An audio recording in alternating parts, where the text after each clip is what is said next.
Muy buenos días, estimados colegas, amigos y amigas de LP Pasión por el Derecho. Bienvenidos a una nueva jornada académica que hemos preparado para ustedes. Hoy tenemos a un reconocido profesor que nos va a acompañar en una sesión que ustedes han estado solicitando a través de nuestras redes sociales. Se trata de la explicación de los alcances de la sentencia del 10º Pleno Casatorio Civil. Así que antes de proseguir voy a preguntarles por favor si nos escuchan perfectamente y por supuesto ya saben si quieren recibir las diapositivas de esta sesión gratuita a cargo del profesor Cristian Delgado Suárez. Solo tienen que dejar su número de WhatsApp en la caja de comentarios y compartir esta transmisión, por favor.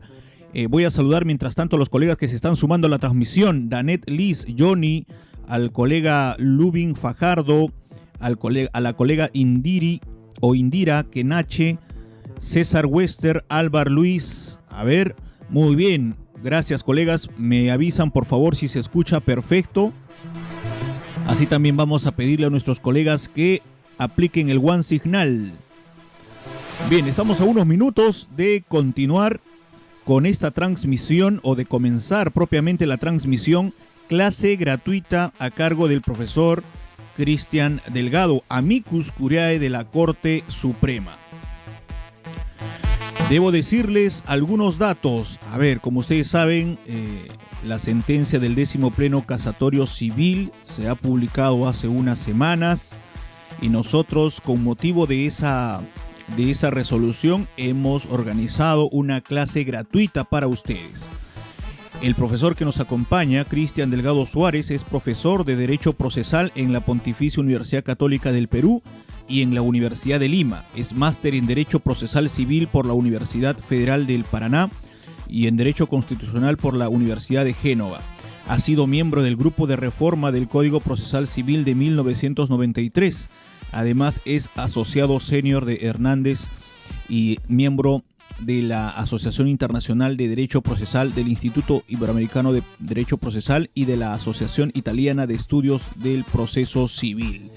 Así que bienvenidos a esta jornada académica, pónganse cómodos, les vamos a pedir por favor que también nos hagan saber desde qué parte del país se están contactando. Tenemos a ver a los colegas Lisette, Beatriz, Héctor, me dicen que se escucha perfectamente el audio, que no hay ningún problema. Gracias a todos.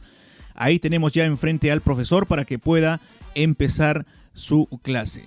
Muy bien, sin más preámbulo, vamos a darle el uso de la palabra, no sin antes agradecerle su presencia al doctor. Muchísimas gracias por su presencia. Es un placer tenerlo aquí en las instalaciones de LP.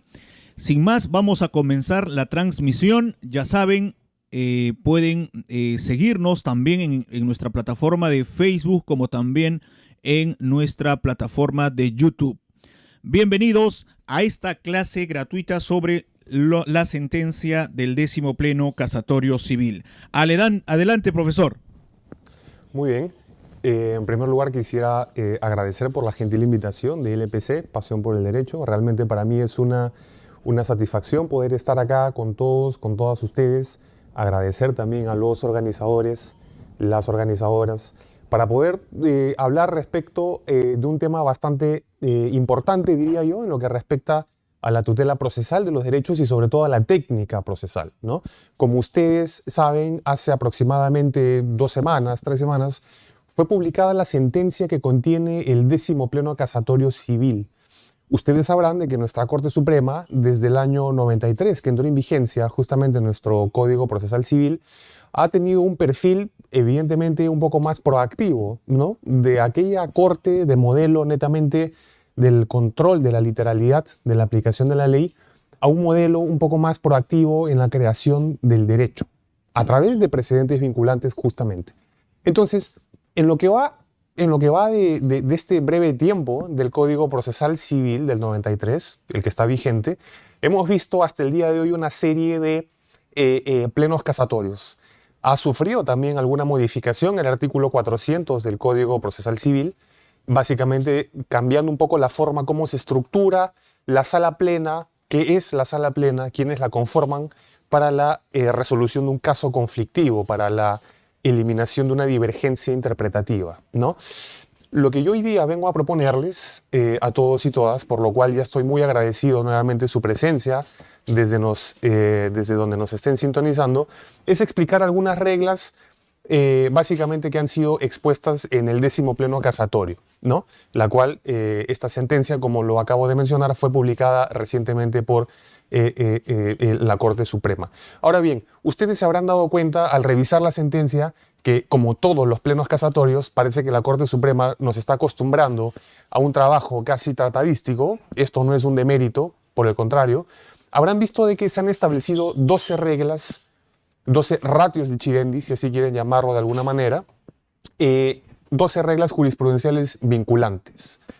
¿Qué duda cabe de que si es que estamos hablando de precedentes vinculantes, de precedentes judiciales, obviamente que va a existir una parte considerativa la cual va a ser vinculante para el resto de casos de aquí en adelante? ¿Correcto? Entonces, como tenemos 12 reglas jurisprudenciales comprendidas en el pleno casatorio, he tenido de repente la idea de poder titular esta breve presentación. No pretendo que sea una clase magistral, va a ser una cuestión bastante práctica, revisar cada una de estas reglas. He titulado como algo parecido a lo que pueden ustedes ver acá: 12 cosas para hacer con la prueba de oficio. Seguramente el título que podría haber utilizado habría sido sentencia del 10º pleno casatorio, o de repente reglas jurisprudenciales de la prueba de oficio, ¿no?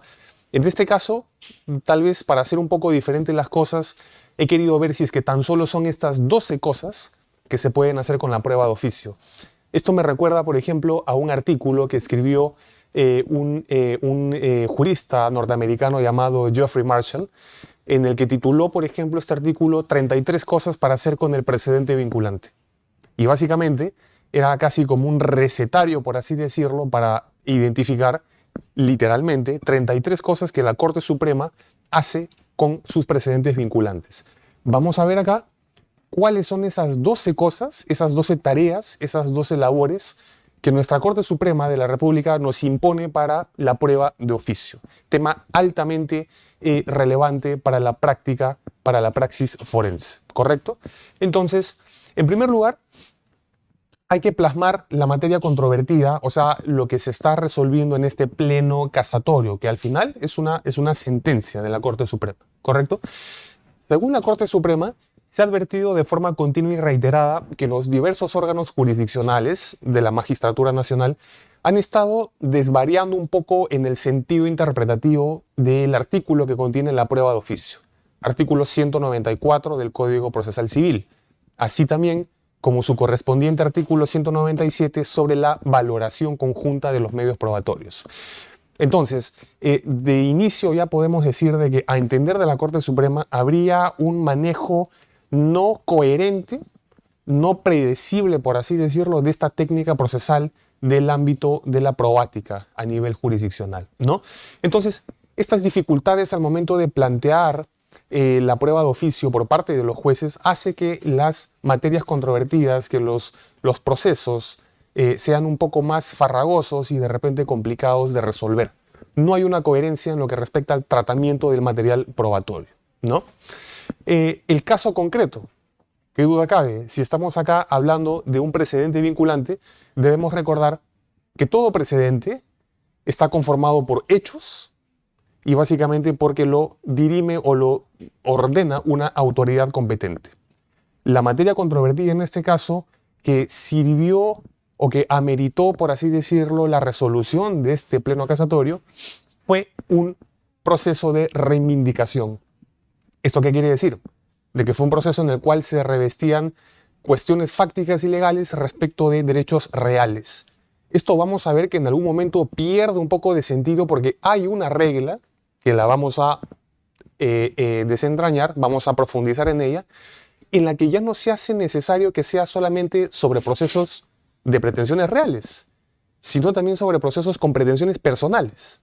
Entonces, al final de cuentas, cabrá preguntarse, ¿esto sirvió, este pleno casatorio sirvió para la resolución del caso en los procesos con acciones reales o ya para la totalidad tanto de acciones reales como de personales? Pero bueno, ciñámonos vamos a limitarnos un poco al caso concreto que la Corte Suprema está, en este caso, resolviendo o pasó a resolver con este pleno casatorio. Un proceso de reivindicación, ¿correcto? En donde las denominaciones del predio a las instancias de esta magistratura, tanto de primera como segunda instancia, no le habrían generado certeza respecto a la identificación, ¿correcto? A fin de determinar el bien materia de reivindicación. Correcto, la reivindicación es la restitución justamente del propietario que no está siendo poseedor de la cosa, de la res, pero que se sustenta bajo un título de propiedad, no meramente una cuestión fáctica como sería la posesión, lo cual ameritaría una acción posesoria, evidentemente. Entonces, se ve acá de que al menos lo que nos transmite el caso concreto, según el relato de la Corte Suprema, no vamos a entrar al fondo del caso concreto porque ni siquiera se resuelve cuestiones relativas al caso concreto, vamos a ver por qué. El juez supremo, en este caso, los que emiten el precedente, identifican de que había existido una falta de determinación, una falta de identificación en el objeto, en este bien inmueble que se estaba pretendiendo de reivindicación, ¿no? Las infracciones, entonces, del recurso de casación que amerita el pronunciamiento de la Corte Suprema vienen básicamente de ámbito material y procesal civil. En este caso me quiero dedicar únicamente a lo procesal, porque de esto también parte la fijación de las reglas jurisprudenciales. Artículo 194 del Código Procesal Civil, acá lo tenemos, correcto, respecto de la facultad probatoria de oficio de los jueces y también respecto al artículo 197 de valoración conjunta de los medios probatorios. Ese va a ser nuestro íter, nuestro camino, nuestra bitácora para examinar siempre en un diálogo abierto, en un diálogo franco, tanto teórico como práctico, qué es lo que ha dicho la Corte Suprema respecto de la prueba de oficio. ¿Sirve? ¿No sirve? ¿Ha complicado más las reglas que tenemos en el 194 o las ha facilitado con estas 12 reglas jurisprudenciales? Primera pregunta, primera hipótesis de trabajo. Segunda, ¿será que con el establecimiento de estas reglas jurisprudenciales ha abierto mucho más algunas situaciones de hecho y ha interpretado, ha dado significados interpretativos, semánticos a estas reglas más allá de lo que el artículo pretende establecer? O sea, ¿será que ha ido in extenso la Corte Suprema o no? Eso se los voy a compartir justamente como una cuestión bastante particular. Si bien es cierto, como tuvieron muy a bien nuestros anfitriones presentarme, yo me dedico al ámbito de litigio también a nivel judicial, arbitral, pero también soy profesor universitario. Entonces, evidentemente, la aproximación que pretendo darles en esta breve sesión va a ser de ambos perfiles. Que no riña lo teórico con lo práctico y que lo práctico tampoco no se divorcie, no se separe de lo teórico, ¿correcto? Entonces, ante esta situación, ante esta divergencia interpretativa, porque todo precedente vinculante, toda doctrina jurisprudencial quiere resolver una divergencia interpretativa, ¿correcto? Entonces, resultó necesario establecer algunas pautas, algunos senderos interpretativos, un significado adicional, básicamente el artículo que regula y establece la prueba de oficio. Esa es la conclusión de lo que podemos llegar a extraer de esta sentencia casatoria. Se hizo necesario fijar estas reglas jurisprudenciales a raíz de este caso de reivindicación. Ese es el caso concreto. Entonces, el objeto del precedente vinculante o del mal llamado pleno casatorio, esto es una cuestión bastante local, bastante nacional, que se le llame pleno casatorio. El objeto del 10º precedente vinculante no solamente es establecer reglas jurídicas que deban seguir los jueces en materia de cuestión probatoria. Acá, por favor, quiero hacer una cuestión casi como una confesión personal de lo que pude percibir de la sentencia.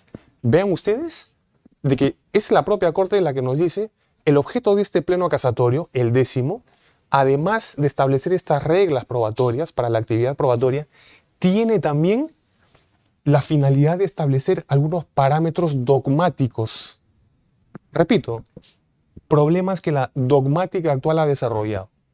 ¿Y esto de acá para qué?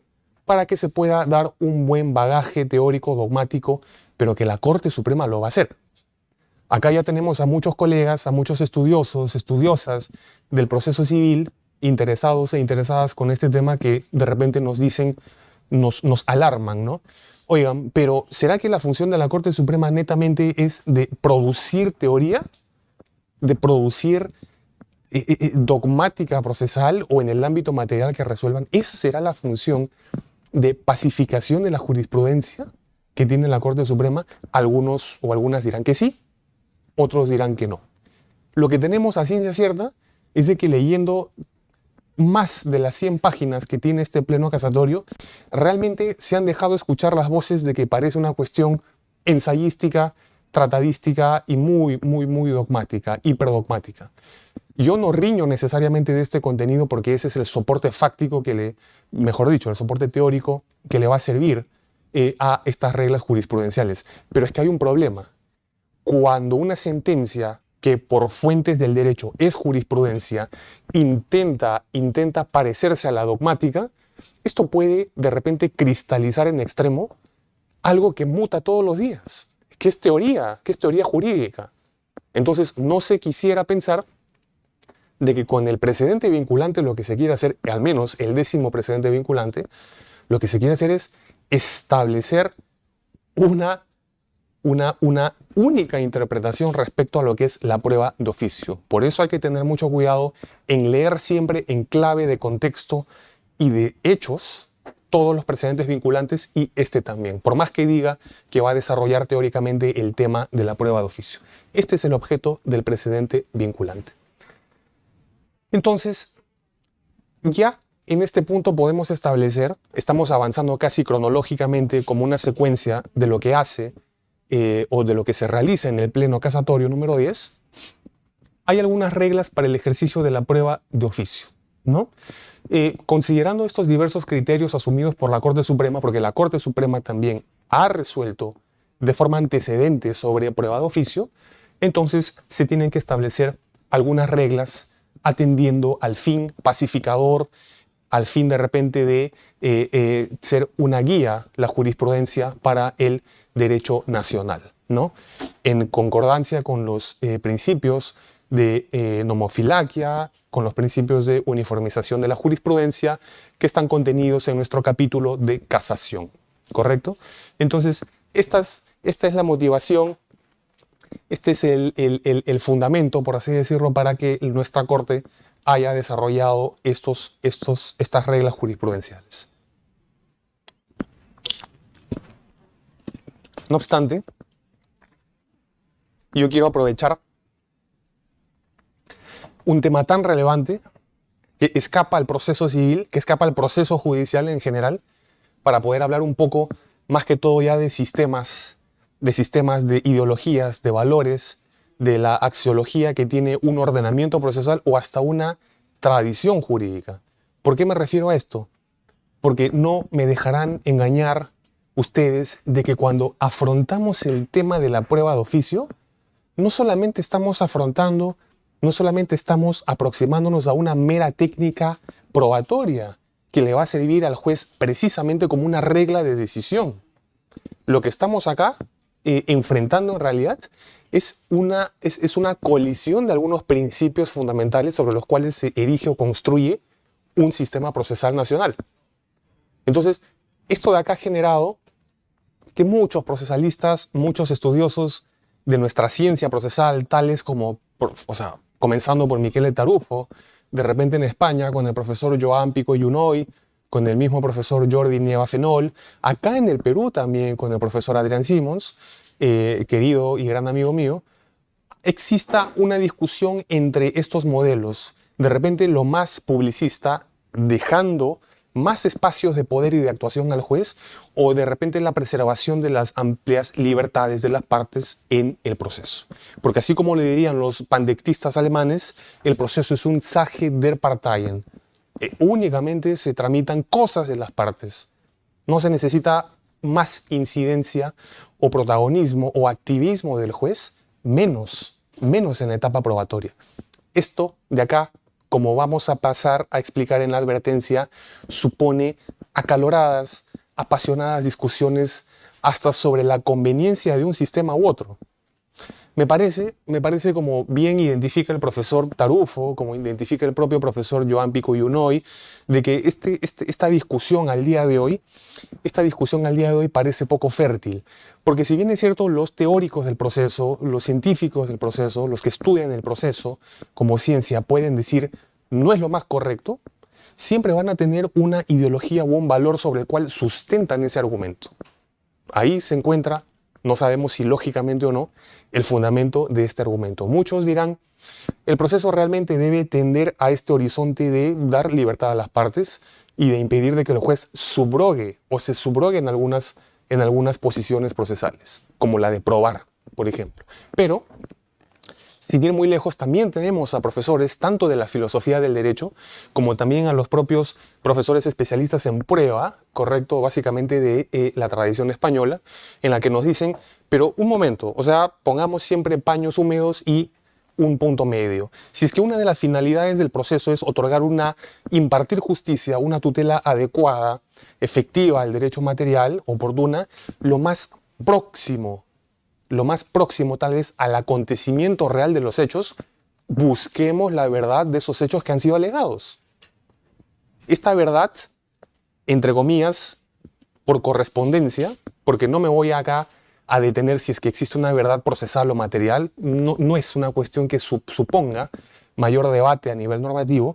Sí quisiera comentar de que hay un canon o hay una finalidad de probanza en el proceso que son sobre las alegaciones de hecho.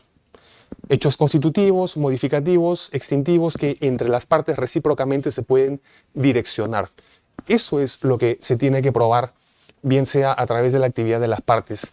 Pero hay entonces supuestos en los cuales, por una insuficiencia en la aportación de los medios probatorios, y las razones no es que estén taxativamente enumeradas, alguna de las partes falla, bien sea por insuficiencia o por ausencia en el ofrecimiento de estos medios probatorios, ¿correcto?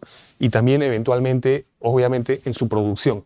Entonces, hay que hacer una advertencia en este punto, y esta de acá no pretende ser más que una apreciación personal. Parece inevitable abordar el tema de la prueba de oficio sin apasionamientos o trends, o sea, tendencias ideológicas. Es bien complicado intentar separar ese ámbito valorativo de un discurso procesal que tenga que ver con la prueba de oficio. Es casi imposible. Yo particularmente siento de que la prueba de oficio se presenta casi como un partido de algún deporte, el de su elección, en el que existen equipos, bandos, posturas, finalidades y metas que alcanzar, y que el proceso sirve justamente como un ámbito, como un escenario para presentar esas mejores defensas, y ataques sobre el tema. Casi se asemeja a un buen partido de un deporte, esto que estamos hablando del proceso y de la actividad probatoria, dígase de paso. Esta disputa, este objeto procesal, esta materia controvertida, apunta justamente a que se pueda obtener el éxito o la victoria. Se sale a jugar, ¿no? Se presentan las mejores teorías, que a veces no resultan más que meras ideologías, dígase de paso, para obtener un resultado favorable y ganar. Eso es lo que se espera de un proceso, obtener una sentencia estimatoria para el demandante u obtener una sentencia desestimatoria para el que está soportando ese pedido de tutela, para el demandado. Entonces, hay que hacer un hincapié necesario acá con el tema de la carga de la prueba de oficio. Los principios, al tener una carga axiológica o valorativa, necesitan ser leídos siempre en clave de contexto. Y acá me acerco un poco más a un intento de una apreciación personal. ¿Por qué digo que los principios deben ser siempre leídos en clave de contexto cultural? El derecho, y menos el proceso, está separado o divorciado de la cultura. Quien piense únicamente de que nuestras normas procesales, Código Procesal del 93, Código de Procedimientos Civiles del 12, únicamente son artificios meramente científicos o técnicos, pierde de vista de que hay un antecedente cultural que ha de alguna manera servido de fuente de inspiración para construir esa normativa procesal. Toda norma, como diría mi buen y querido maestro Monroy, toda norma procesal, al final de cuentas, contiene una norma social. ¿Correcto? Entonces, el derecho no está divorciado de la cultura y las teorías procesales no vienen pasteurizadas, no vienen inmunizadas, por así decirlo, para que no puedan sufrir algún ataque o algún contraargumento. Recordemos a Oscar Chase, reconocido profesor de Derecho Procesal de la Universidad de Nueva York, que básicamente quien ha estudiado mucho los perfiles de la cultura y su impacto también en los sistemas de resolución de conflictos. Él nos dice lo siguiente: en los sistemas de resolución de disputas, tanto los principios como reglas contenidas en estos sistemas, ¿correcto?, siempre tienen un origen cultural y un impacto social. Esto es ineludible, no se puede escapar de esto. Y el proceso puede llegar a comunicar, el proceso en este caso civil, puede llegar a comunicar, a perenizar justamente estos orígenes, estos usos y costumbres, estos valores sobre los cuales se construye el edificio normativo del proceso civil. ¿Por qué les digo esto? ¿Por qué les digo esto? Y yo siempre siento que... Paréntesis. Yo tuve dos opciones al poder venir acá y explicarles el tema de la prueba de oficio. Relatar las 12 reglas, lo cual lo voy a hacer, no se preocupen, y nada más. O también relatar estas 12 reglas, pero darles un aporte un poco más también teórico para pensar. Pensar en dos cosas. Pensar en cómo tratar, cómo aplicar la prueba de oficio, y pensar en un segundo elemento que muchas veces por el fundamentalismo incurrimos en ello. Dejar de pensar tal vez de que lo que tenemos, la prueba de oficio, es algo inconstitucional, ilegal y que debería derogarse. Y yo siento que la discusión del pleno casatorio no es esa. No es esa porque simplemente la Corte Suprema o el órgano jurisdiccional vía casación no puede anular, no puede derogar, por así decirlo, una norma. En este caso, el 194. Entonces, ¿por qué digo esto? Porque también ustedes van a encontrar mucha teoría, muchos profesores, profesoras de repente, que vayan por la tendencia de que en realidad todo esto está mal. Todo esto está mal porque hay una subrogación de las cargas procesales, porque hay una extrema parcialización del juez de repente al intentar de repente probar algo que la parte no aportó, no ofreció, y se generaría un desbalance en el proceso. Pero es que esto ya va a depender sobre todo sobre la cultura y los principios que han servido de cimientos a nuestro proceso civil. Nuestro proceso civil, nuestro modelo del 93, es un modelo que tiene un punto medio equitativo. Tanto normas y principios directrices de modelos publicistas, así como normas y directrices, principios de modelos o de un modelo más privatístico. No hace falta ver en el artículo 4º del título preliminar el principio de iniciativa de parte, ¿correcto? O también el de defensa y contradictorio. Entonces, hay un justo punto medio para equilibrar estas finalidades públicas con las finalidades de las partes. Quien piense de que el proceso civil, de alguna forma, directa o indirecta, no persigue también finalidades o la consecución de finalidades públicas, no sería lo condicente con lo que se ha escrito tanto y con lo que se ha reglamentado en nuestros códigos procesales. No es ni 100% publicista ni 100% privatista. La regla de la prueba de oficio hace pensar que tal vez podría existir un desbalance. Pero como lo diría el profesor Jordi Ferrer Beltrán, por ejemplo, nosotros podemos abordar el tema de la prueba de oficio sin pensar si es que es la ayuda para una parte o un hiperpublicismo. Si pensamos tan solo a un nivel epistémico o de descubrimiento de los hechos por correspondencia, si es que la parte no lo ha hecho, el juez de alguna manera podría llegar a esa verdad por correspondencia y otorgar una justicia más justa. El proceso es un instrumento ético también y no solo técnico, para poder entonces desentrañar si es que los hechos alegados o plasmados han ocurrido así. Evidentemente tendrá algunas reglas, esas son las que vamos a ver. Con esto, yo les propongo de manera lúdica y avanzando, no quiero que ya se sientan agotados hasta este punto porque vamos a ver las reglas. Con esto quiero presentar, esto sí, algo que es muy particular. de repente más de una está con un gran signo de interrogación preguntándose ¿y qué tiene que ver esto con la prueba de oficio? Pero vean ustedes que he utilizado un poco un elemento lúdico, una metáfora, y de repente me ayudarían si es que se puede ampliar, respecto de, parece que un temor un poco injustificado, ¿no? El cual ha meritado que la prueba de oficio sea tratado así.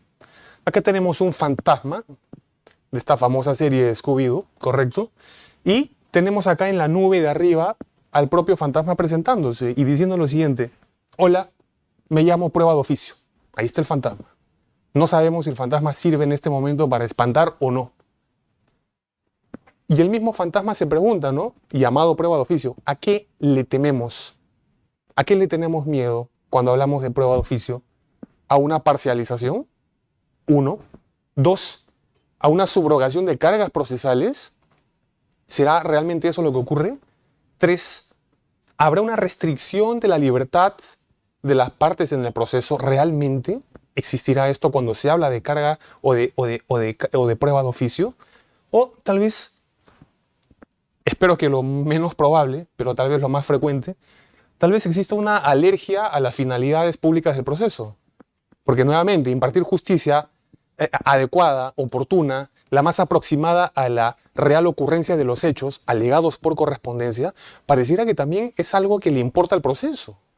No es solamente un ámbito en el cual las partes alegan lo que tengan que alegar, no importa si las prueban y el juez no hace nada. El juez no está para homologar necesariamente y exclusivamente lo que las partes planteen en el proceso. Controla, evidentemente. ¿Correcto? Entonces, vean ustedes de que pareciera que a veces se trata a la prueba de oficio en ese sentido.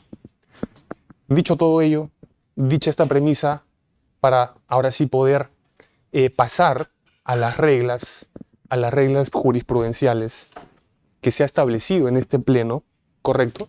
Vamos a identificar una por una. En esta segunda parte, ya que he visto por conveniente tener 2 momentos o 2 fases en la presentación de esta breve clase, en esta segunda parte vamos, sí, a examinar cada una de las 12 reglas. Espero me ayude el tiempo, pero si no, vamos a dar un contenido preciso de lo que podría entenderse por cada una de estas reglas y cómo gestionar cada una de estas reglas interpretativas vinculantes que ha dado la Corte Suprema. A ustedes les tocará analizar sin ninguna condición, les tocará analizar si es que son realmente coherentes, legales y si es que son válidas, ¿no? Si es que son hasta constitucionales. Entonces, vamos a por ello. La primera regla, y dice lo siguiente, y permítanme por favor explicar rápidamente. El artículo 194 del Código Procesal Civil contiene un enunciado legal que confiere al juez un poder probatorio con carácter de facultad excepcional y no una obligación. Esta disposición legal habilita al juez a realizar prueba de oficio cuando el caso así lo amerite, respetando los límites impuestos por el legislador. Ahora, acá sí ya paso directamente con apreciaciones bastante personales. O sea, lo que podría uno entender en este caso, este servidor, respecto a estas reglas. Es solamente compartir esto, no es que tenga alguna pretensión de corrección o no. Me parece que la primera regla, establecida en este precedente vinculante, es casi lo que interpretativamente y sin mucho esfuerzo se desprende del propio artículo 194. Entonces ustedes dirán, bueno, Cristian o profesor, ¿realmente entonces había una necesidad, una exigencia de plasmar este significado en un precedente? ¿Se dan cuenta que esto de acá es más una cuestión bastante teórica, un poco más dogmática, ¿no? Oigan, yo, Corte Suprema, digo de que la prueba de oficio es un poder que tiene el juez, como muchos poderes probatorios, por cierto, que impone al juez que en ciertos supuestos, ¿no?, de manera facultativa pueda utilizar esta actividad probatoria. Nuevamente, esta es la interpretación que sin mucho esfuerzo se extrae del artículo 194. Parece de que la prueba de oficio, desde todo el antecedente cultural, el antecedente teórico que hemos adoptado, está bien claro que es una facultad excepcional. Es una facultad excepcional. Entonces, ustedes se preguntarán, ¿y por qué la necesidad de una regla tal? Y esto básicamente porque uno de los problemas que se iban a resolver y se resolvieron en este pleno casatorio fue determinar si es que el juez debía actuar medios de prueba de oficio. Y yo, en mi calidad de amicus curiae, ya hace 2 años, casi por estos meses, en la Corte Suprema, en este 10º pleno casatorio, fui muy enfático en decir en mi breve intervención, que fue tal vez una de las intervenciones en las que más nervioso estuve, ante 10 jueces supremos, en la que pude expresar, bueno, acá no se trata de establecer si es que debe o no, porque la propia norma nos indica que es excepcional y facultativo, discrecional por lo tanto. Entonces no se quiera legislar contra leyem y ahora convertir al 194 en un deber cuando no lo es.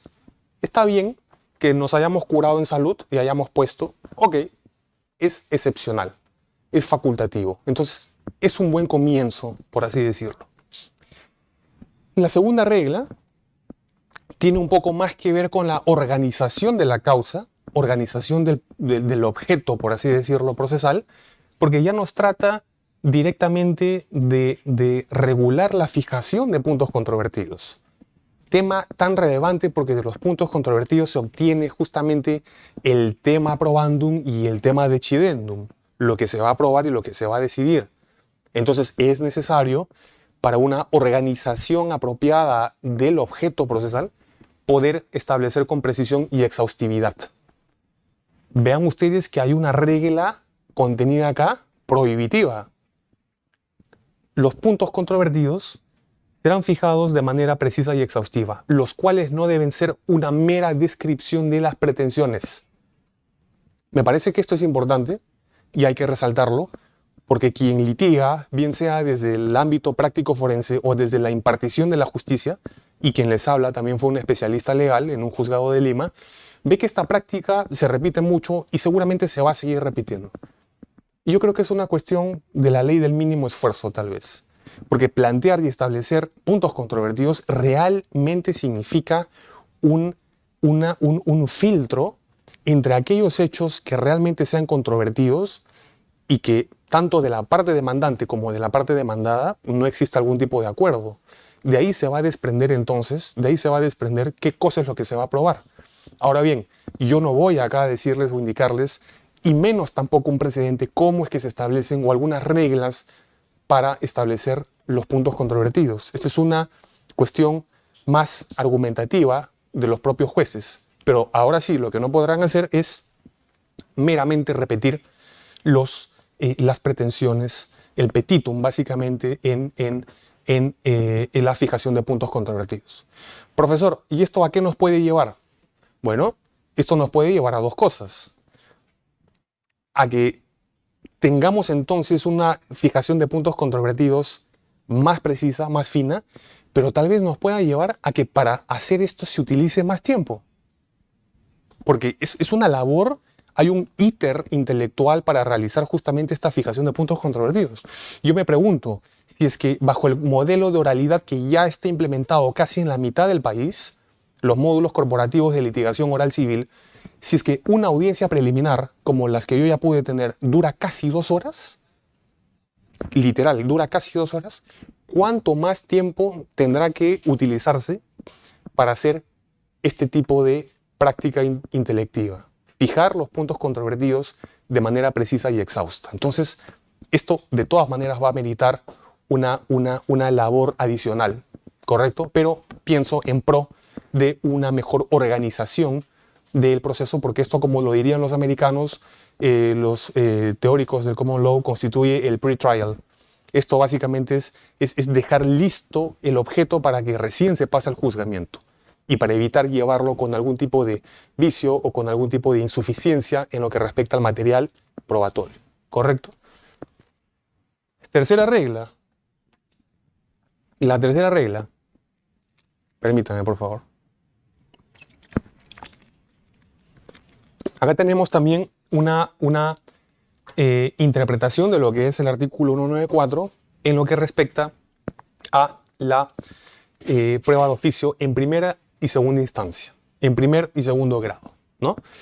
En el ejercicio y trámite de la prueba de oficio deberán cumplirse de manera obligatoria estos siguientes límites. Ajá, entonces con esto de acá, ya con lo que sabemos de la teoría de la carga, de la teoría de la prueba de oficio, podemos encontrar así aquellos parámetros o balizas o límites en los cuales el juez debe ceñirse para que, si es que excepcionalmente tiene que actuar medios probatorios de oficio, entonces evite un arranque hacia la parcialización o hacia la subrogación total y completa de una actividad que yo reconozco, porque eso está escrito en piedra, es una actividad que primariamente le corresponde a las partes.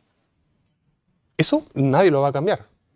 Pero como nuestro sistema procesal adopta un sistema, un modelo con algunos valores también publicísticos, ¿correcto? Entonces se permite la carga, la actividad probatoria de oficio.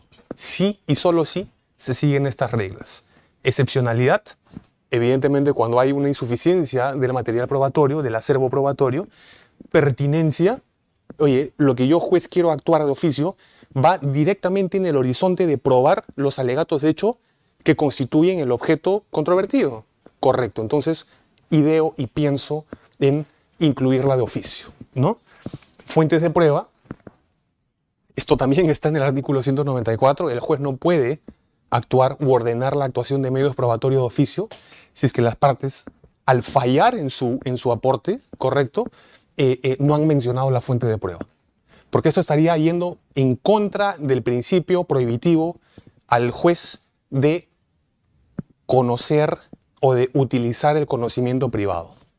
Hay una cantidad de principios probatorios y uno de estos es de que el juez está impedido de aportar conocimiento privado, en este caso, al proceso, ¿correcto? O sea, fuera de los límites en los que las partes únicamente han planteado. Motivación. No hay decisión, a menos que sea un decreto, de que no se motive fundamente de por qué se llega a esa decisión.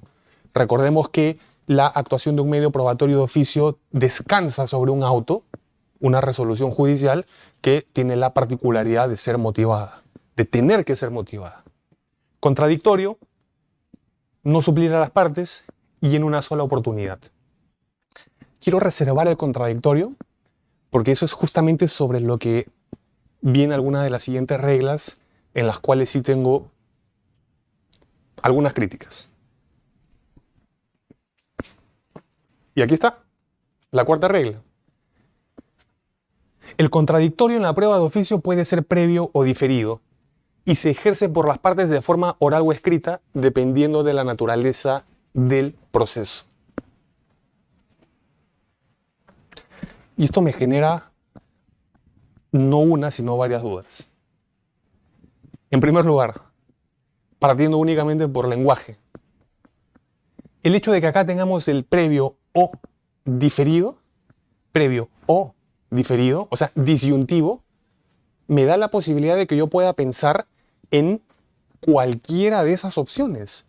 De que si es que la norma va dirigida entonces al juez, porque es una facultad del juez, yo, juez Cristian Delgado, pueda decidir, porque tengo la disyunción ahí, de que tal vez lo pueda hacer o pueda practicar el contradictorio previo a la adopción de la decisión de aportar o de actuar pruebas de oficio, o diferido. Comunico a las partes únicamente la decisión, el auto, acá les notifico el auto en el cual yo ya ordené la actuación de medios probatorios. Defiéndanse o contradigan esto, como puedan, ¿correcto? Eso parece que esta regla nos está diciendo, a menos que yo esté leyendo mal. Y como les digo, esto tan solo es una propuesta. El contradictorio en la prueba de oficio puede ser previo o diferido. Entonces, si es que tomamos en cuenta un sentido de contradictorio, del derecho de contradictorio en un Estado constitucional en el cual se evitan o se pretende evitar decisiones sorpresa, lo que la tratadística italiana nos diría sentenze de la terza vía, decisiones sorpresa, no me parece para nada saludable de que al juez se le esté dando la posibilidad de que el contradictorio pueda ser practicado después de la adopción de la decisión por la cual actúa un medio de prueba de oficio. Porque lamentablemente acá uno ya está llegando tarde y ya conocí no las razones antes que el juez decidiera. Conocí directamente lo que el juez ya decidió. Esto casi es como un inaudita altera parte en el procedimiento cautelar. Y ya tenemos al día de hoy una serie de dogmática muy anterior, y también muchos ordenamientos procesales que han desterrado algún tipo de contradictorio diferido. ¿Y por qué?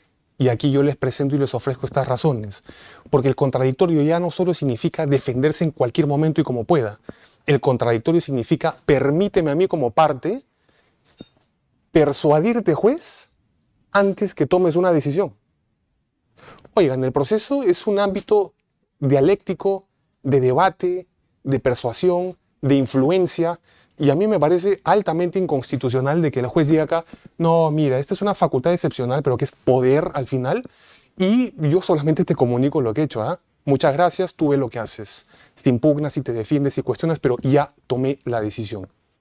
Entonces, esto no ayuda mucho, porque nosotros tenemos bajo una cuestión teórica, dogmática, constitucional, una lectura en clave constitucional de que el contradictorio debe impedir justamente la postergación o de repente el dejar para después, procrastinar un poco con la defensa, más aún en estos casos, cuando el juez está ejerciendo un gran poder, como lo es actuar un medio de prueba de oficio. Esto va a generar, estimados y estimadas, esto va a generar muchas divergencias interpretativas. Muchas divergencias interpretativas, ¿por qué? Porque nuevamente, vamos a ponernos tan solo en un supuesto bastante cotidiano. Yo soy juez civil en un determinado juzgado. Todos los que están ustedes acá, todos y todas, 243 asistentes, por lo cual les agradezco, son jueces civiles en diferentes localidades de nuestro hermoso país, ¿correcto? Y vamos a suponer que ustedes se quieran regir entonces por esta cuarta regla que interpreta la prueba de oficio. Estamos seguros de que todos, absolutamente todos y todas, vamos a entender de que esto lo podemos utilizar, esta facultad probatoria excepcional, la podemos utilizar o tenemos que generar contradictorio previo. No, porque seguramente alguno o alguna dará una lectura muy semántica, muy literal y dirá, pero me está poniendo acá la disyunción, diferido. Entonces también para no generar un incidente procesal, para no generar todo esto, esta cuestión, pensando, ¿no?, en voz alta, toda esta cuestión de ir y venir de la defensa y el contradictorio, tomo mi decisión y después se las comunico. El precedente me está permitiendo eso, ¿ah? El precedente me está permitiendo la prueba de oficio puede ser el contradictorio, puede ser previo o diferido. Si es que el contradictorio es diferido, es posterior a la adopción de una decisión. Lo ideal acá, y esto ya viene inclusive en los trabajos preparatorios o de reforma del Código Procesal Civil, del cual hace algunos años tuve el honor de participar, se destierra, se deja de lado las decisiones sorpresa. Las decisiones sorpresa de manera intempestiva sin haberlas debatido previamente con las partes. El contradictorio ya no es solo tengo que plantear o exponer mis fundamentos. El contradictorio es tengo el derecho también de poder persuadir e influenciar al juez antes de la toma de su decisión. Eso no parece que esté ocurriendo justamente cuando se plantea esta quinta regla. Vamos avanzando. En la cuarta regla, perdón. Quinta regla. En primera instancia, si el proceso es escrito, el juez podrá utilizar las pruebas de oficio al terminar la práctica de las pruebas admitidas, excepcionalmente antes de la sentencia. En los procesos sujetos a oralidad, se hará en la audiencia preliminar, excepcionalmente en la audiencia de pruebas. Claro, esto tiene sentido si es que uno recuerda la estructura, las fases del proceso. Evidentemente, si es que el juez se encuentra acá en la necesidad excepcional de poder actuar medios de prueba de oficio, lo puede utilizar, correcto, al terminar la práctica de las pruebas admitidas, antes de la sentencia. Sí, claro, antes de la sentencia, porque acá ya el juez ha consolidado, ha condensado totalmente su valoración en conjunto de los medios probatorios y tiene que sentenciar. Pero ahí en donde entonces excepcionalmente fundamente y requiera de que se va a actuar una prueba de oficio, evidentemente por la naturaleza de las cosas, lo tiene que hacer antes de la sentencia, para que eso lo pueda aportar en su valoración que comienza para muchos desde que inicia el proceso, desde que se toma un primer contacto con las partes y hasta con los escritos introductorios. El proceso, en general, de inicio a fin, sirve justamente para que el juez, de manera pausada, pueda hacerse una idea de lo que está por resolver, ¿correcto? Y en la oralidad, nuevamente, algo a celebrar, algo a saludar, es de que este pleno casatorio se puso en tónica con con todas las implementaciones de oralidad en nuestra competencia civil, ¿no? En la jurisdicción civil. Pero ¿cuál es el problema acá? ¿O cuál es el impedimento o lo que se puede resolver también interpretativamente? Vean ustedes, en los procesos sujetos a oralidad será en la audiencia preliminar la actuación de los medios probatorios, ¿no? O la utilización, cuando ordene entonces. Excepcionalmente en la audiencia de pruebas. Pero profesor, yo me leí el reglamento de actuación de los módulos civiles corporativos de litigación oral. Menudo nombre. Y en los reglamentos, en este reglamento, he leído y he visto de que idealmente tan solo debiera utilizarse la audiencia preliminar. Y en esta audiencia preliminar hacer todo para que se pueda resolver, en este caso, la cuestión controvertida. Y hasta sentenciar. Tendencialmente, ese es el norte a seguir. Como eso es difícil por la propia naturaleza del derecho discutido, se permite entonces en este reglamento, en tónica con el reglamento, una audiencia preliminar, una audiencia de actuación de medios probatorios. Pero 2 y basta. 2 y basta. Y yo me hago una pregunta y de repente alguno o alguna me pueda ayudar a responder.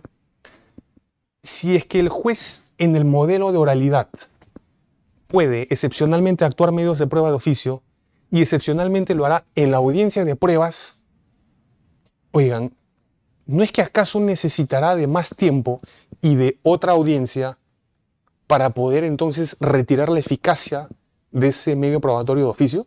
Yo creo que sí, ¿no? A menos de que en la audiencia de medios probatorios que está ocurriendo ese día, el juez pretenda que va a actuar los medios probatorios ese día. ¿Qué pasa si hay medios probatorios en los cuales necesiten de actuación? Necesiten de actuación. Entonces esto ameritará necesariamente más tiempo y más audiencias.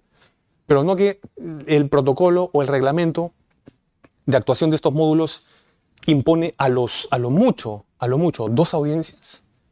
Entonces, vean ustedes, eso también es algo a poder pensar. Esta sexta regla es de las más, diría yo, y sin ningún temor,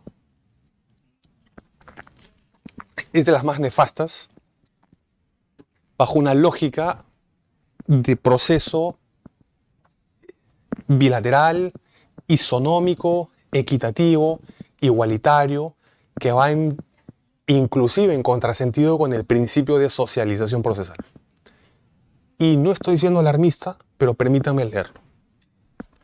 Cuando el medio de prueba es extemporáneo, o no fue admitido por rebeldía, el juez de primera o segunda instancia deberá analizar su pertinencia y relevancia y evaluar su admisión oficiosa. El mismo tratamiento debe darse al medio de prueba declarado formalmente improcedente y no haya intermediado apelación. ¿Cuál es el mensaje claro que nos da esta sexta regla? No conozco seguridad jurídica, no conozco los tiempos en el proceso, la regla de la preclusión, que deriva de la cosa juzgada y de la seguridad jurídica, y no importa si es que alguna de las partes estratégicamente se hizo declarar rebelde o no presentó un medio probatorio oportunamente, porque yo después juez, Cristian Delgado o Juan Pérez, que acá está aquí a mi lado, se los presento, de repente puede decir, no, me parece relevante, entonces actúo de oficio aquello que el rebelde, tal vez intencional, no aportó, no ofreció. O sea, esto de acá es básicamente el acabose, porque acá ya nos estamos yendo al extremo de, ok, indaguemos la verdad, busquemos la verdad por correlación, pero ¿de qué correlación si es que tenemos un rebelde o tenemos a un actuante en el proceso que no presentó de manera oportuna sus medios probatorios?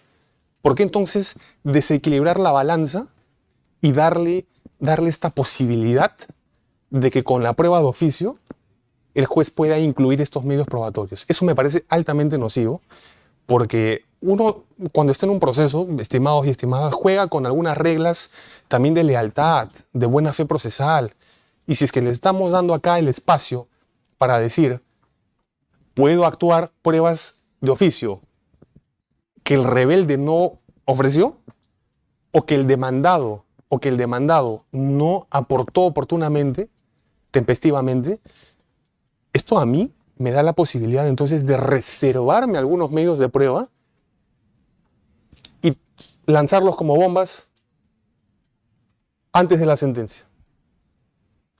¿Correcto? O que el juez en este caso, se deje llevar, se deje influenciar tal vez por el rebelde que ya apareció. El rebelde apareció, acá este rebelde, y dice, mire, y en entrevista, y diga, bueno, mire, fui rebelde por ABC, pero tengo un medio probatorio, señor juez, que va a tornar 180 grados este asunto. Entonces el juez en este caso podría hasta pedirlo de oficio. Y ahí sí estaría generando un desequilibrio, diríamos, inconstitucional. Esta sexta regla como regla jurisprudencial es vinculante.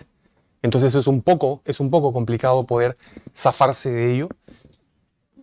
Y evidentemente un juez podría hasta inaplicar esto por una interpretación hacia principios superiores de defensa y contradictorio, tal vez aportando un poco de lo que ha hecho nuestro Tribunal Constitucional. Avanzo un poco más rápido. Séptima regla, el juez puede evaluar e incorporar incorporar copias certificadas, físicas o virtuales, en los procesos judiciales o procedimientos administrativos conexos o vinculados con la controversia. Acá no quisiera dedicarme mucho, lo único que podría decir es de que hay que tener mucho cuidado porque también hay normas en nuestro capítulo de prueba en la que se dicen de que los expedientes judiciales o administrativos servirán como medio de prueba cuando hayan concluido. Entonces habría que pensar de que acá se está haciendo alusión a copias certificadas de algunos actuados de estos procedimientos y no al procedimiento en general. Mucho cuidado. La octava regla, la sala superior en la resolución que programa la vista de la causa indicará la posibilidad de prueba de oficio, sometiéndola al contradictorio. ¿Correcto? Nuevamente, actuación de medios probatorios en segunda instancia, lo cual en diálogo con la séptima regla podría servir también para inclusive de que los jueces en segunda instancia puedan aportar medios probatorios o puedan actuar medios probatorios de oficio de los rebeldes o de los que no han presentado en su momento.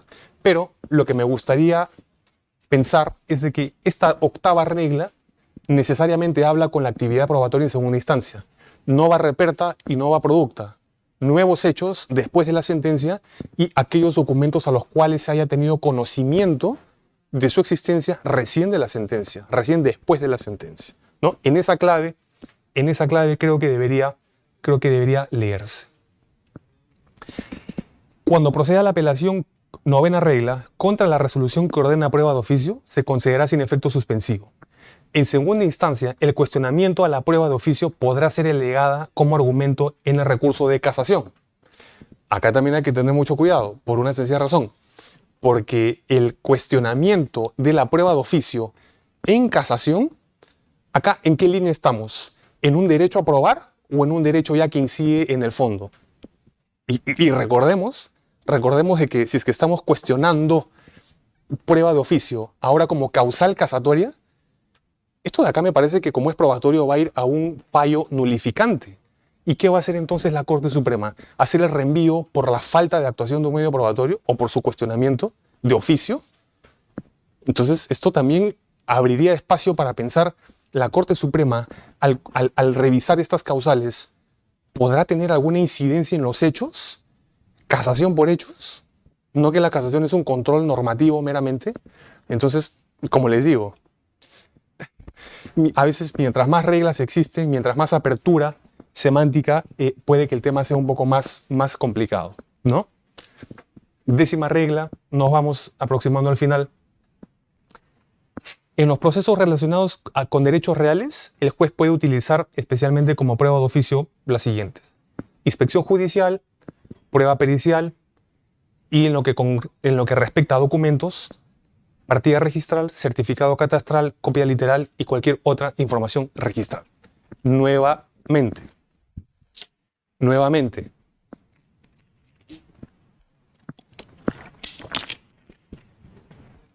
perdóneme, nuevamente.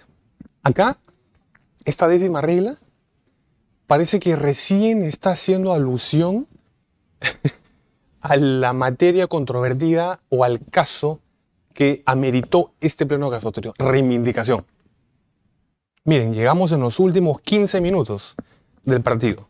10ª regla. El caso era sobre reivindicación, ¿no? Bueno, ok, entonces miren, estos son los medios probatorios que pueden servir para ello.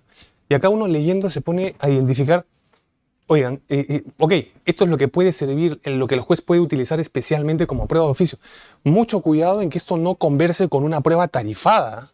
O sea, preponderantemente, juez, estos son los medios probatorios que te deben servir. Otro tema, segundo asunto. Y acá nuevamente leyendo, ¿dónde están los medios probatorios atípicos? Es una regla en la que no aparece, brilla por su ausencia, la posibilidad de utilizar medios probatorios atípicos. Por Dios, estimados, estimadas, desde marzo hasta este año hemos sufrido una explotación así en masa de una cantidad de documentos, de información, de data que no está en un papel, que no está en un CD, que de repente ni siquiera tiene una cualidad para hacerlo un medio probatorio típico. Entonces, ¿por qué no dejar la oportunidad también o haber incluido acá de que cualquier otro medio probatorio atípico? Parecería que esta restricción no conversa con los medios probatorios atípicos, que pareciera de que por el desarrollo de la tecnología van a ser más protagónicos que el mero papel. Más aún en temas de oralidad y de virtualidad, que es a lo que quiere apuntar nuestra Corte Suprema, ¿no? Bueno, 11ª regla. En los procesos, atención, casi al final todo se pone más interesante. En los procesos en los que se tramitan pretensiones de naturaleza personal, en caso de insuficiencia probatoria, el juez podrá utilizar como prueba de oficio aquellas que le permitan determinar la verdad de los hechos. O, materia de controversia, la misma regla aplica para supuestos en los que se aprecie una nulidad manifiesta. Muchos ha dicho también, mi querido amigo Ford, no vamos a entrar en una discusión o un debate sobre el tema, si es que ha existido con esta regla o la del 7º overruling implícito, pero lo que acá llama la atención es lo siguiente. Vinimos por la resolución de un proceso con una pretensión real, reivindicación, hechos del caso conflictivo, porque ya en términos de precedente se resuelve lo que el caso planteado por las partes nos ha traído, y acabamos con una regla para pretensiones de naturaleza personal. O sea, ahora tenemos prueba de oficio y todas estas reglas para las pruebas de oficio ya no escapan al caso conflictivo. Ahora van a ser para todas las actio in rem y las actio in personam. Obligaciones personales y en este caso situaciones jurídicas como son los derechos reales. El sujeto con la cosa, ¿correcto? Entonces se abrió las puertas, promoción, no lo sabemos, y entonces también todas estas reglas relativas a la carga, a la actividad probatoria de oficio, también entonces para aquellos procesos de naturaleza personal. Entonces vean que también acá es seguir ampliando el supuesto y hasta legislar como que un poquito más para otros supuestos, ¿no? Entonces, u otras hasta otro tipo de pretensiones en otros procesos. Y finalmente la 12ª regla, 12ª, ya vamos acabando, es el reconocimiento de la condición de vulnerabilidad de algunos sujetos procesales, de las partes procesales, que puedan por la propia característica, por su propia situación de vulnerabilidad, no acceder a un medio probatorio o haberse olvidado o algo así. No quisiéramos pensar de que esto va a suplir de oficio también la técnica del abogado. Entonces aquí hay que también tener mucho cuidado. ¿Pero qué es lo que indica? En los procesos que se discutan derechos de personas en condición de vulnerabilidad, edad, género, discapacidad, pertenencia a comunidades indígenas o minorías y víctimas migrantes, el juez podrá disponer la actuación de pruebas de oficio cuando advierta en el proceso limitaciones u obstáculo para el ejercicio pleno de los derechos. Ojo, de las partes, pero la capacidad postulatoria en un proceso no es de la parte. O sea, la tiene porque está asesorada por un abogado, por una abogada, especialista altamente técnico en esto. Con cuidado de que venga acá el doctor XYZ y diga que está en un supuesto de vulnerabilidad y diga no presentes las pruebas en este momento que después el juez las puede pedir de oficio. Entonces vean que también hay que tener cuidado con que si es que el juez advierte que faltó aportación de prueba, ofrecimiento, por una limitación en la defensa, en el ejercicio de la defensa, acá se deja el espacio para que tal vez estratégicamente no se puedan ofrecer medios de prueba. Eso también hay que cuidar y morigerar un poco en la futura interpretación de esta regla. Pero algo que me llama la atención y algo que creo que pudo haber sido bien también tratado es lo siguiente. O sea, hemos visto en los últimos años el respeto irrestricto y el cuidado elevado justamente de los sectores más vulnerables, minoritarios, y esto ha meritado, estimados y estimadas, una modificación en el Código Civil.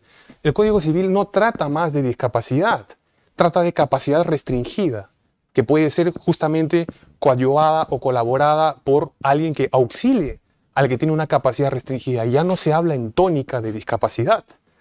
Acá las personas que tienen esta capacidad restringida tienen voluntad, de todas maneras. Entonces, esto también pudo haber sido de alguna manera actualizado, ¿correcto?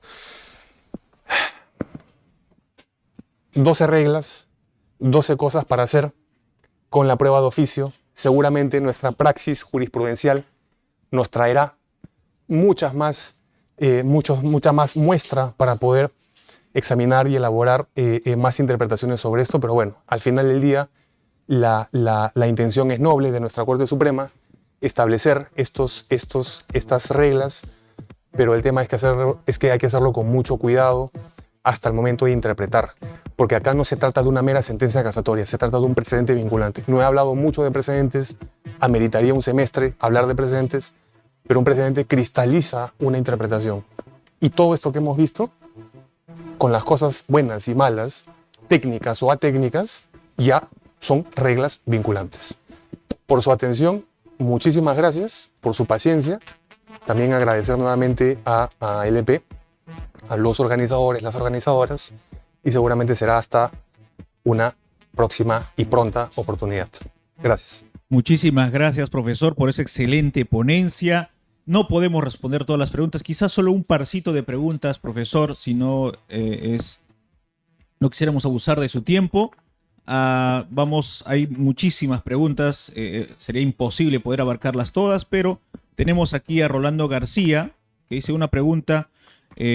Profesor, ¿usted cree que era necesario regular la prueba de oficio en las relaciones personales, derecho de familia? ¿Y tiene legitimidad la Corte Suprema para regular reglas que no tienen relación directa con los hechos de la controversia? Nos pregunta el colega Rolando García, que está conectado en nuestro canal de Facebook. Interesante pregunta. No sé si me ayuda nuevamente a proyectar. Sí.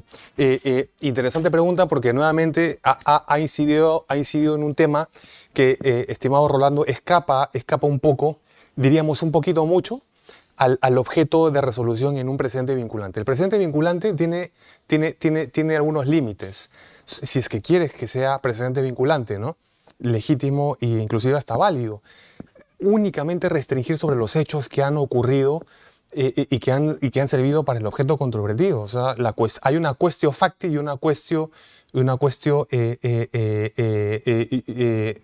iudici, ¿no? Una cuestión de derecho. En este caso, si es que no hay un establecimiento de las reglas únicamente para los procesos de reivindicación, como se quería por el caso que ameritó el precedente, y ya algunos procesos de índole también real, el hecho de llevar a las antípodas y al otro tipo de naturaleza, en este caso de la relación jurídica, que es obligaciones personales, hace que tal vez pueda desvirtuar un poco el contenido del precedente.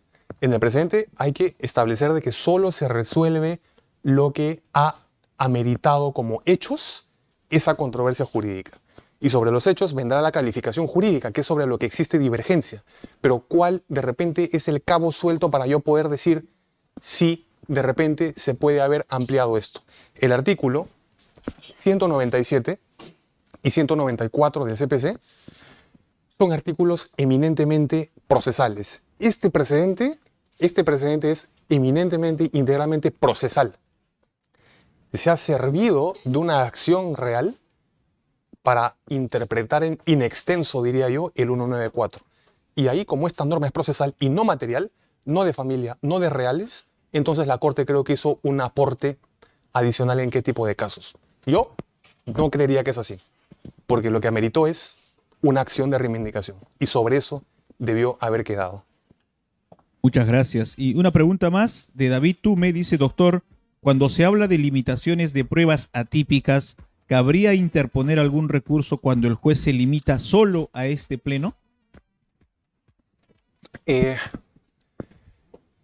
Bueno, un precedente no puede derogar una norma, porque lo que hace el precedente a través de la actuación o la actividad interpretativa es darle un contenido adicional al texto normativo. Creación jurisprudencial del derecho, no como norma, no como disposición normativa, sí como norma a extraer de un texto, de una disposición normativa. Si tenemos un artículo en el cual se permite el uso de medios probatorios atípicos, más aún en esta circunstancia, no siento que esta regla vinculante podría enclaustrar al juez únicamente en los medios típicos. Pero eso es mi deseo, esa es mi intención. Y yo no puedo garantizarte de que tal vez tú tengas un juez ultra positivista, muy casuístico, y que de repente diga, no, eso es lo que dice el precedente, y piense incluso de que ya se desterró o se dejó de lado las pruebas atípicas. Lo cual no sería así, porque repito, precedentes no pueden ir en contra de la disposición y menos derogarlas. Así que su uso está igual plenamente permitido. Doctor, hay una pregunta que todo el mundo se ha hecho, de hecho, algunos colegas de nuestra institución, profesores como el profesor Forni Namanco, han tocado, y es esa pregunta que dice si el 10º pleno casatorio ha modificado el 7º pleno casatorio civil. ¿Alguna opinión sobre este tema? Es un poco...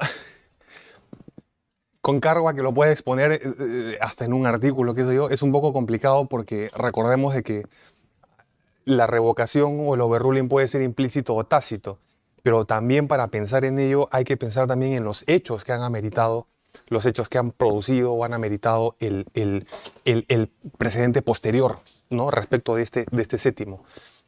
Yo pensaría, siendo un poco más estricto tal vez, de que por una cuestión de que no ha sido expreso y de que los hechos no necesariamente conversan, porque son dos materias discutidas totalmente diferentes, no siento que podría existir una coincidencia para que pueda uno hablar de un overruling, en este caso implícito, ¿no? Pero el tema nos puede llevar inclusive muchísimo a discutir muchísimo más. Muy bien, doctor. Esa era la inquietud de Cassandra Lizardo Valareso, que nos sigue también en nuestro canal de Facebook. Muchísimas gracias a todos los amigos que nos han acompañado hasta hoy. Todavía hay mucho por hablar de este tema, pero queremos agradecerle al doctor esta primera visita que hace el doctor Cristian Delgado Suárez a nuestras instalaciones. Así que estamos muy contentos, muy agradecidos. Los alumnos, ya lo leerá también la cantidad de saludos que están mandando las personas ya en la parte final de esta transmisión. Muchísimas gracias a todos, cuídense mucho. Con nosotros será hasta una nueva oportunidad y esperamos tenerlo al profesor quizá en un artículo o en una nueva clase o en algún otro evento que nosotros programemos. Muchísimas gracias, profesor. Encantado, muchísimas gracias y bueno, a disposición de siempre contribuir con un grano de arena en el desarrollo de al menos nuestra rama y del derecho en general. Y ustedes hacen una labor evidentemente fundamental en ello, así que a su disposición y encantado. Muchas gracias. A los amigos que nos están dejando su número de WhatsApp, ya saben, ahí les vamos a enviar las diapositivas de esta sesión. Muchísimas gracias, cuídense mucho, nos vemos. Saludos a nuestros amigos de YouTube que también nos han seguido por esa red. Chao.